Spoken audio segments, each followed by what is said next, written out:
Friends, let us pray. Gracious and holy God, may the words of my mouth and the meditation of all of our hearts, wherever it is that we are gathering this morning, let these be acceptable in your sight, you who are our rock and our Redeemer. Amen.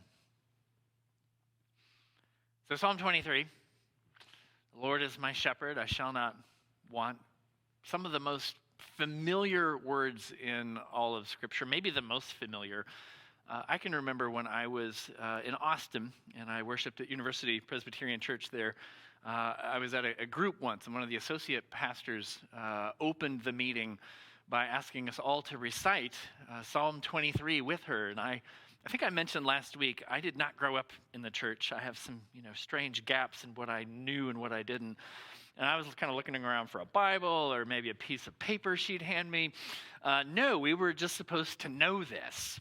And I did my best. Like, it wasn't bad at the start. It got a little dodgy, though, there in the middle. Kind of like, have you ever watched people sing the Star Spangled Banner? I mean, it starts good, and then it...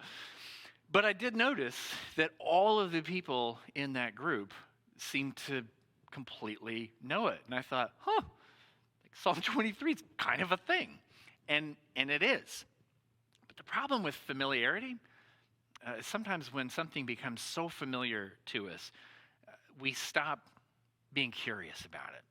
We start thinking we know everything there is to know about it. And a thing can get typecast, which I think has happened with Psalm 23. If you've heard it, like in the last year or so, where was it in your mind, if you can remember, what was the setting that you heard Psalm 23 read in?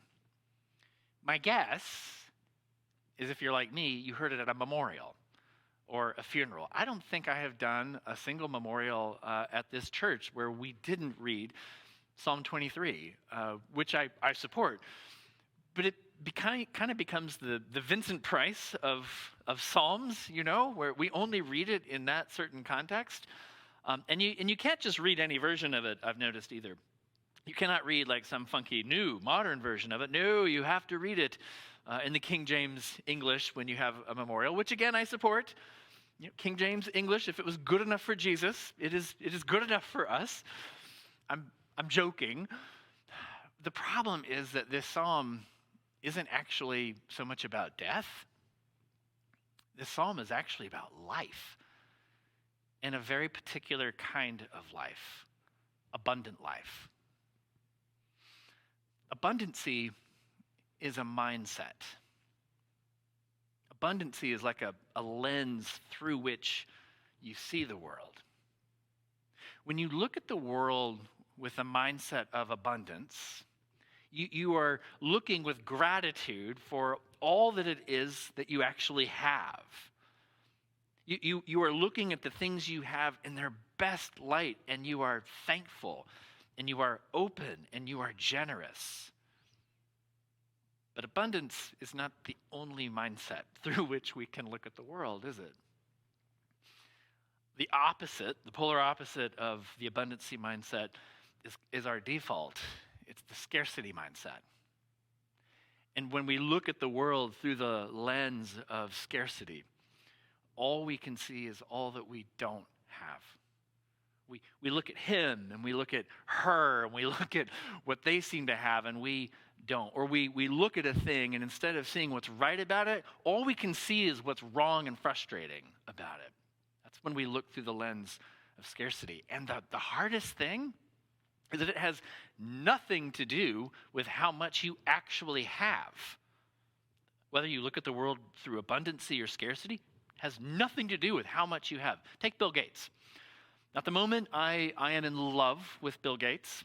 There are three people that I listen to about COVID-19. There's Bill Gates, there's Dr. Fauci, and there's our own Russ Carlin. That's a shout out to you, Russ. But Bill Gates wasn't always so community-minded, let's say. In fact, for decades and decades, Bill Gates, even with his billions, was harshly criticized because he gave hardly any of his money away. He was considered one of the stingiest people in the world for a long time.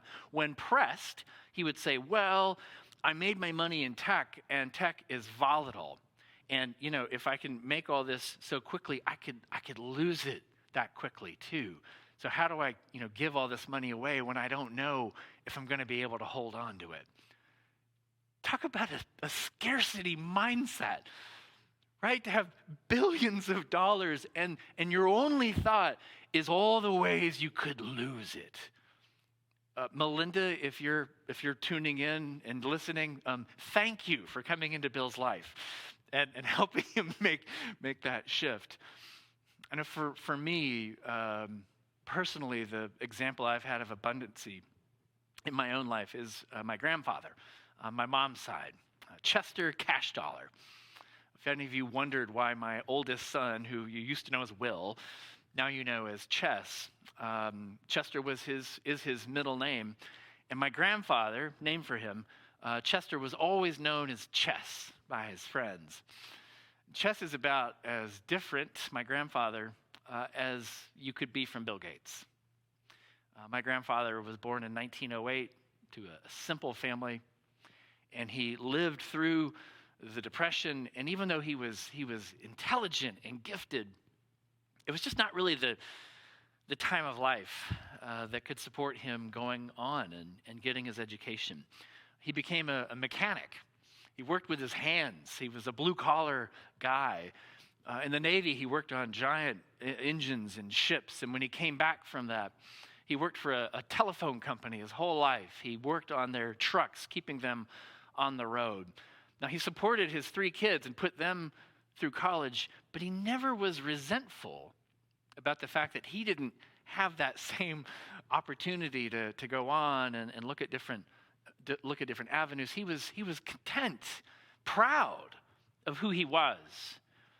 And towards the end of his life, he didn't have a lot of money. He had enough. He didn't have a large house. He had a small gray home that he and his brothers built during the Depression. It wasn't giant. It was enough. In his last words when he was in the hospital with my grandmother, he said, "We had a good life, didn't we? We had a good life." And he wasn't really asking. He was stating that. He didn't have half or a hundredth of what Bill Gates ever had. But what he had was enough. That's abundance. And Psalm 23 is a roadmap of how we move from a scarcity mindset to a mindset of abundance. The Lord is my shepherd. I shall not want. I love this image of the Lord as a shepherd. I love this idea of God being close to us, abiding with us, watching over us, caring for us, loving us.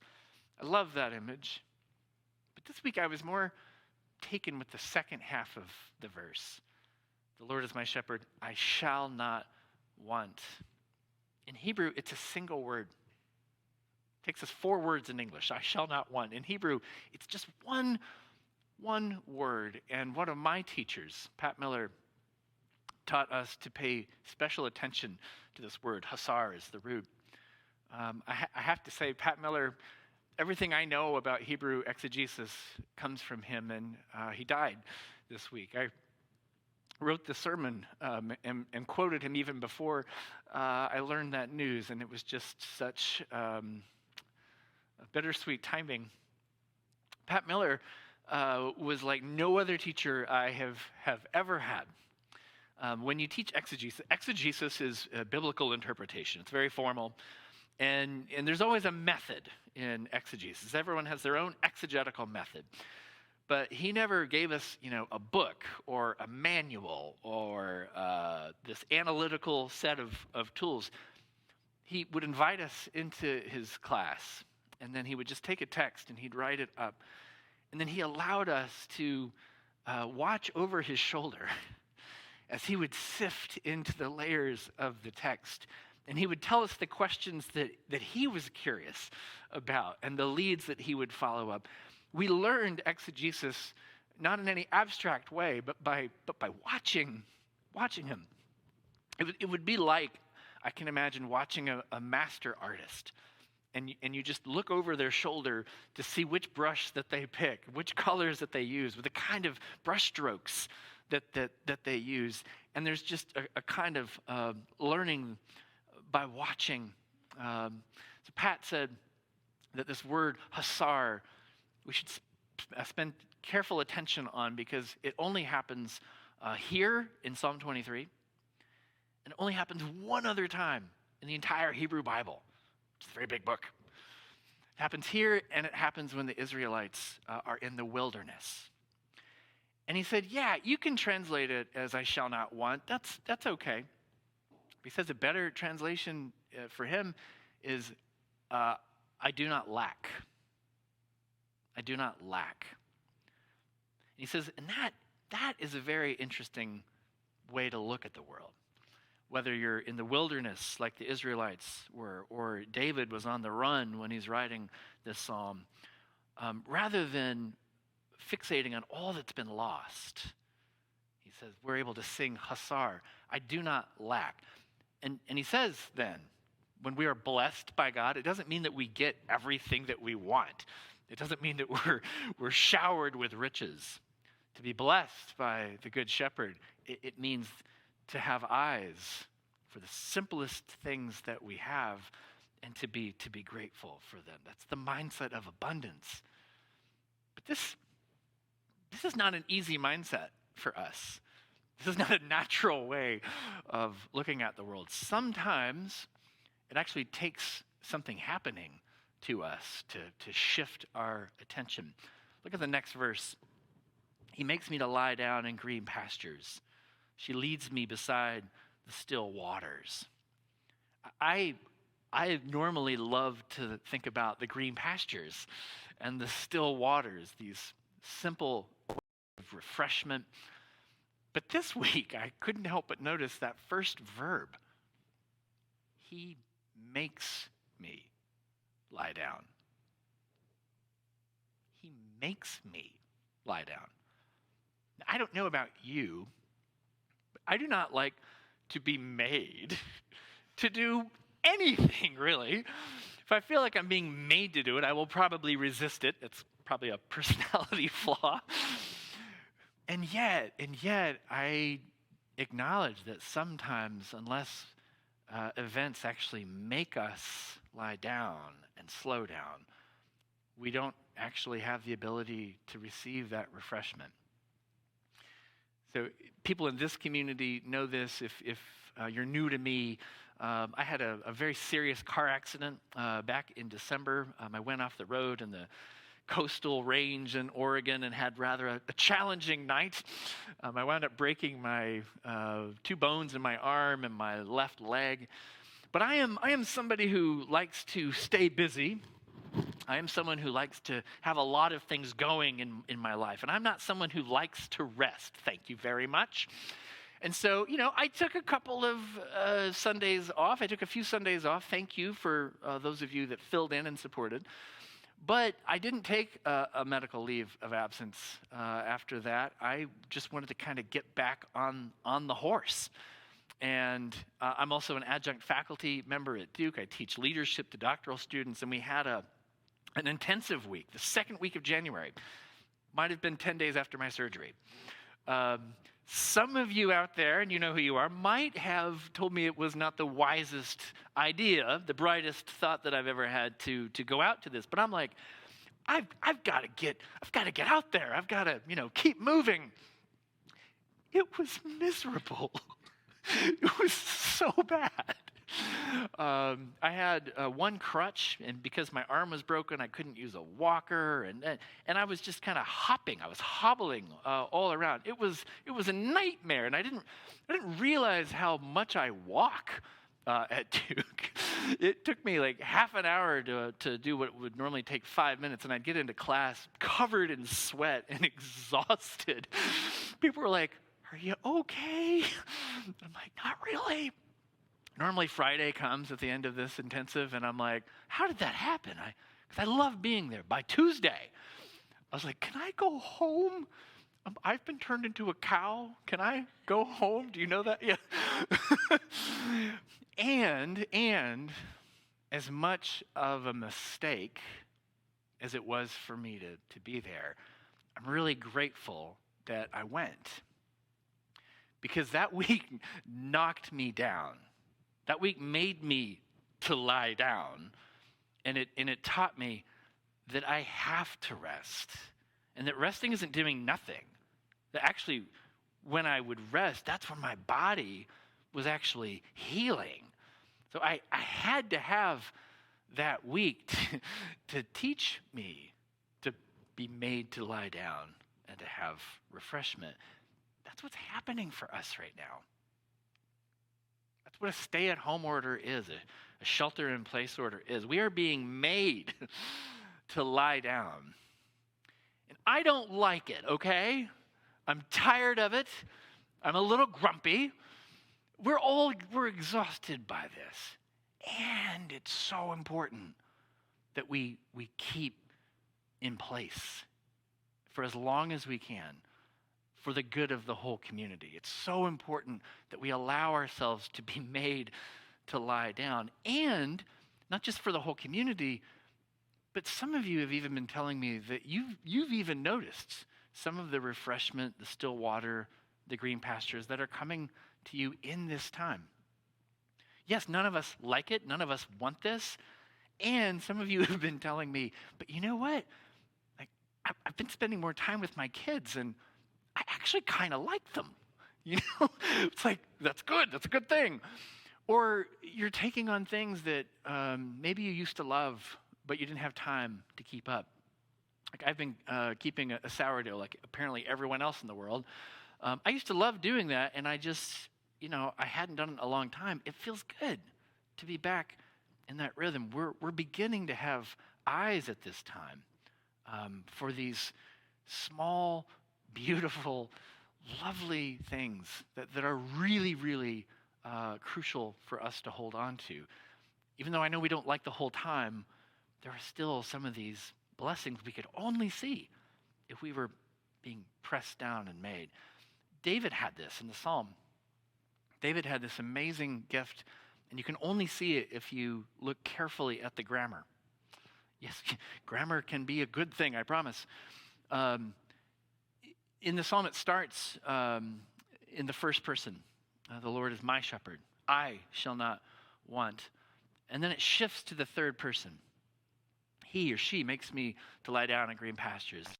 She leads me beside still waters. Third person is the normal way that we depict God in the Hebrew Bible. It's distant, right?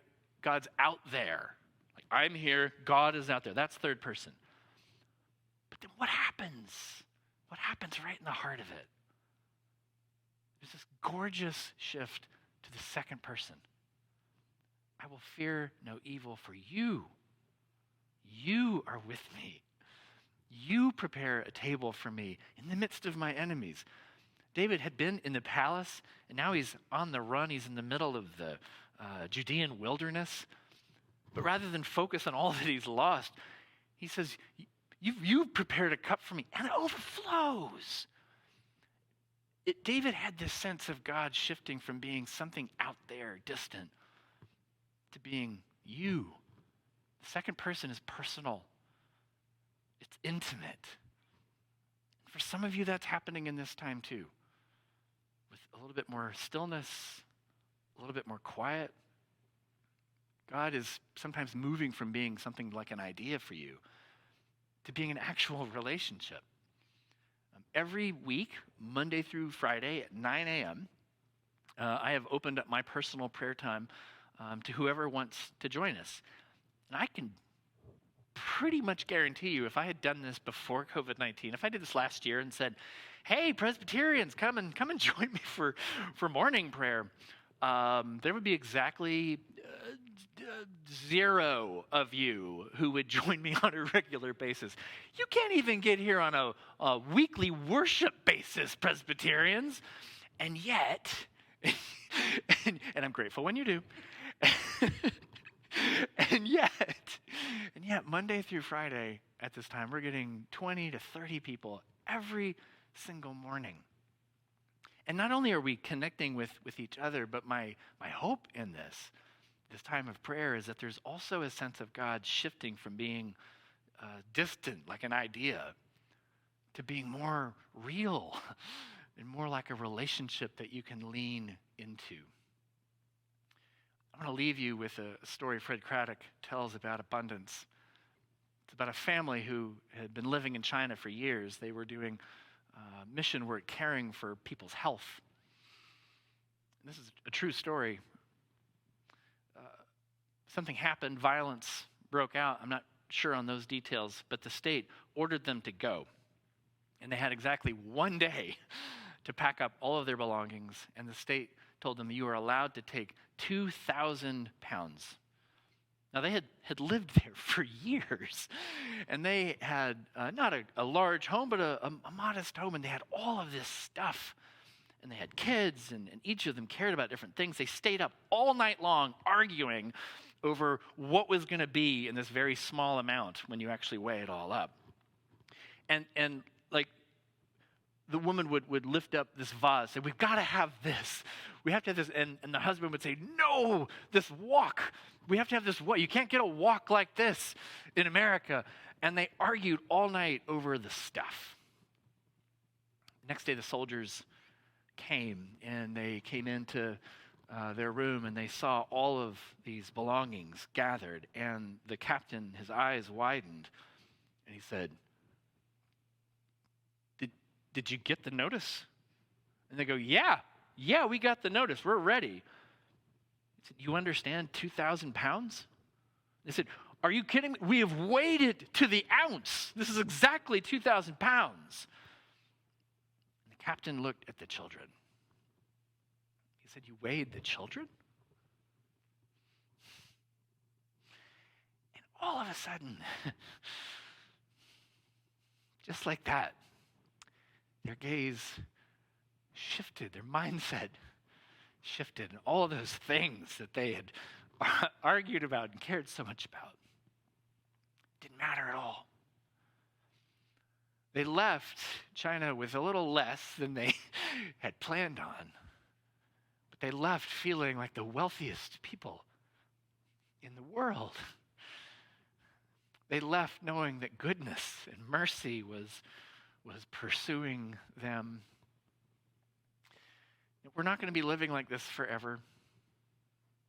Things are going to shift at one point. But I wonder for you, what is really important to you? What have you noticed now that you really care about and you want to value? And how are you going to hold on to that when the world begins to wake up again? How are you going to hold on to this beautiful mindset of abundance? Amen.